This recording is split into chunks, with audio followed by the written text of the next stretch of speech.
David, Yes. what does a typical day look for you? So yeah, as Dan said, my real estate business is a little bit unique in the sense that across the board, my wife and I have 11 income sources, right? So very often here in the U.S., you get good grades, you get a good job, and then you have that one job and that one job only, and then all of a sudden COVID hits and you're fucked. And I didn't want that, right? We very early on decided, hey, we needed to figure out a solution for it, right? And the question that he's asking, and I'll focus on, is how is my typical day? It's really kind of broken into a week, and each week I will block certain times based on certain major activities, right? So I have days that are video days, I have days that are showing days, I have days that are working on the business days. So like tomorrow, for example, is I'm working on my expenses, and I have 3 hours built for expenses, and that pops up once a month. And so it's not a, hey, I wake up and I do the one thing and the one thing and the only one thing and the one thing all 9 hours of my day. It is constantly kind of rotating through the basic aspects of my businesses that are there to actually support and grow my business. One of the big things that I've learned in the last year here is that it's really only 20% of your actions that generate 100% of your income, right? It's those other 80% that we're doing to stay busy that actually don't affect anything. And it's up to you to determine and figure out what those 20% are so that you can focus on those 20%. What does day and Alex look like? Yeah, so similar to David, time blocking is a major thing. So whatever you're gonna do, if it's not in your calendar, it doesn't exist.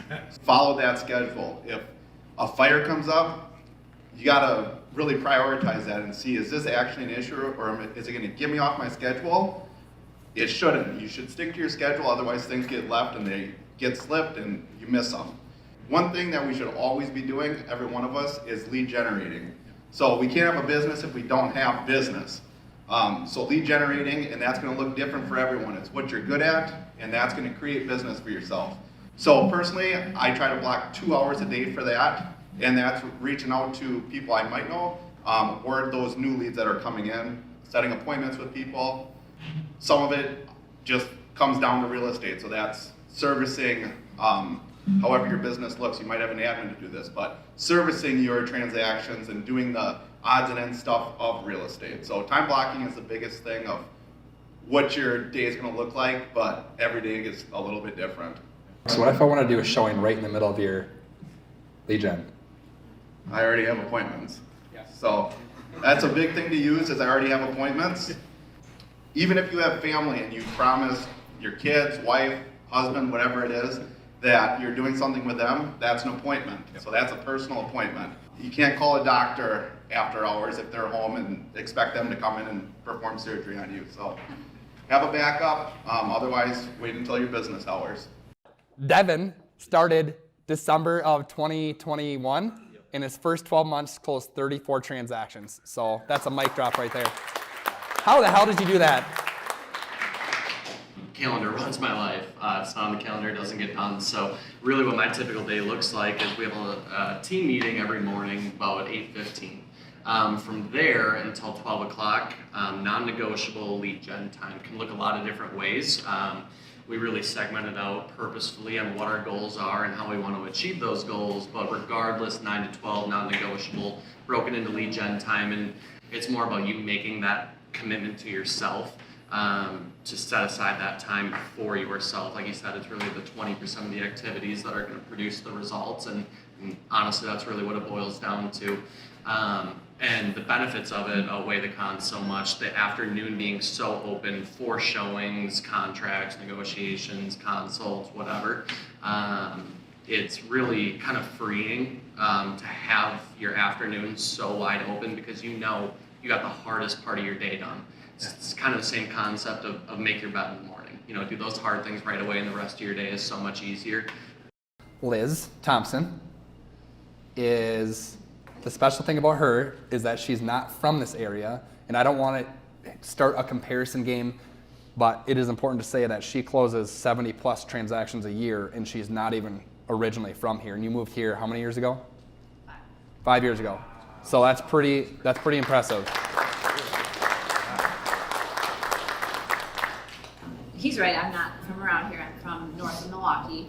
But a typical day for me, I have 4 boys at home, so I have a family, and that's extremely important to me. Schedule is extremely important, and I think time blocking is definitely part of my day, but I think something that is really important is making some time for yourself. So self-care, thank you, whoever just said that. Basically, I wake up in the morning, I get exercise in and whatever meditation and prayer and stuff that makes me feel like, all right, I'm ready to tackle the day and be prepared for whatever comes my way. I get all my boys ready, get off to the bus, I get them to daycare, and then I go straight to the office. Getting to the office and feeling like I'm at work, okay, I need to focus on getting something done. And so immediately I'm checking my email, and then I also do lead generation. So I have to contact at least 20 people. So somebody that has come in contact with me that is interested in buying or selling a house, whether it's calling, emailing, texting, every mode of communication that you can get to, because you don't know what their mode of communication is. And so you kind of have to tackle all of them. So it's not all 3 of those in one day. It's making a note and using my CRM and putting that in so I know what to do next time around.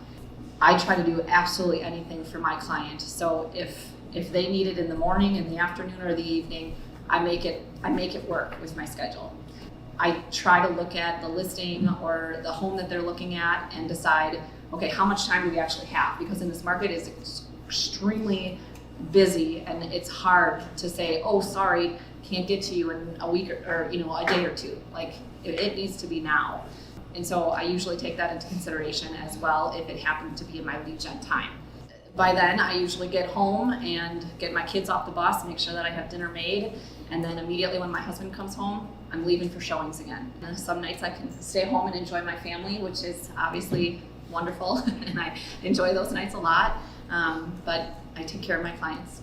That's my day. That's awesome. 2 quick things that I want to note on what I've kind of caught on this one here, right? The average realtor in the US does 12 transactions a year.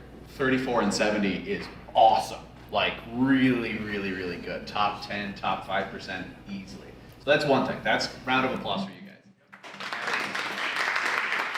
The other thing that I heard through all 4 of us was like excuses that we tell ourselves that we just literally blew out of the water. Hey, I don't have time to go work out. No, you fucking make time and then you hold to it. I'm brand new, I couldn't do 34 transactions. No, you can, you just have to have the different mindset. And so, again, really, really like what all of you guys said there. That's cool.